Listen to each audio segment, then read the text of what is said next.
Assalamualaikum warahmatullahi wabarakatuh. Hai sedulur semuanya, sekarang kita akan mendengarkan tausiah dari Ustadz Danu. Kali ini tausiahnya akan menjelaskan tentang tanda-tanda yang paling dekat dengan Tuhan. Nanti akan dijelaskan oleh Ustadz Danu tanda-tanda apa yang paling mendekati Tuhan terjadi, guys. Silakan disimak isi tausiahnya, Ustadz. Sebelumnya bismillahirrahmanirrahim.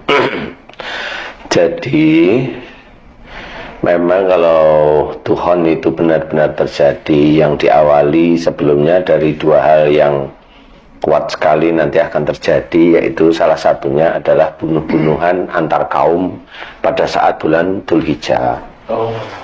Itu berarti insya Allah pada saat bulan haji. Kemudian yang kedua adalah gempa di Mekah. Itu tanda-tanda. Itu tanda, ya, sebelum terjadinya Tuhan itu tanda-tandanya insya Allah itu. Cuma mana yang duluan wallahu a'lam ya, nggak tahu ya. Cuma itu tanda yang kuat sekali itu.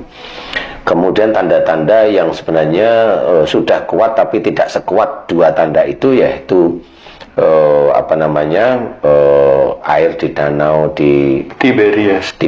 Dan danau Tiberias itu udah mengering. Kemudian kurma di daerah itu juga sudah tidak berbuah lagi, seperti itu. Sudah banyak hal lah yang di daerah Arab yang panas sudah mulai turun salju dan sebagainya. Itu sudah, itu mendukung, ya, itu mendukung. Kemudian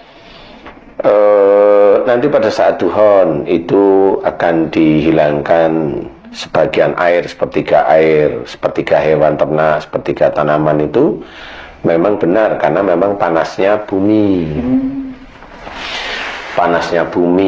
Kemudian bagaimana cara mensikapi, karena pada saat tersebut itu listrik itu sudah tidak mampu digunakan, karena asteroid itu insya Allah berhubungan dengan medan magnet yang kuat sekali, sehingga turbin itu tidak akan bisa jalan, besi ketemu besi itu nempel, jadi nggak bisa digerakkan. Dan itu semua yang berbau mekanik atau listrik itu tidak berfungsi, ya. Nah, bagaimana cara makan? Cara makan ya logika aja, normal. Ya makan, ada nasi, kemudian dimasak, dimakan. Ada lauk, nah makan pakai lauk, kalau nggak ada nasi pakai garam. Kalau pada waktu itu garamnya nggak bisa, ya ke air laut. Nggak taunya kita itu ada di gunung, ya nggak bisa, kan gitu ya. Logika aja lah ya. Caranya bagaimana? Ya coba, kalau memang sudah deket-deket, ya punyalah lahan, kan gitu ya. Punyalah lahan yang bisa diairi, siapkan bibit tanaman, pangan, kemudian siapkan hewan ternak.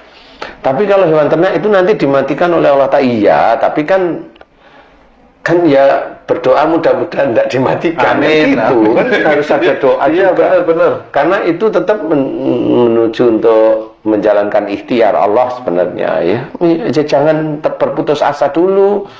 Itu kan ceritanya seperti itu. Cerita seperti itu yang bagaimana? Bisa aja air itu dikeringkan bagi daerah yang jauh dari mata air. Seperti itu. Jadi kemudian karena airnya kurang di daerah yang jauh dari mata air, berarti hewan ternak itu jarang minum. Kalau udah jarang minum, ya pasti banyak yang mati. Tanaman juga sama seperti itu, gitu. Jadi logika dari sunatullah itu.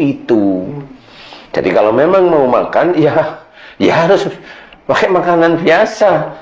Sunatullah tetap harus kita kerjakan. Makan yang benar-benar ya ada makanan. Jangan terus baca ini terus nggak lapar, kenyang 40 hari atau loh, jangan ngomongin itu dulu.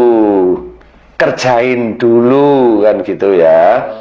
Kerjain dulu 40 hari tidak makan dengan seperti itu, doa seperti itu. Coba kerjain dulu. Latihan gitu ya, Pak? Iya.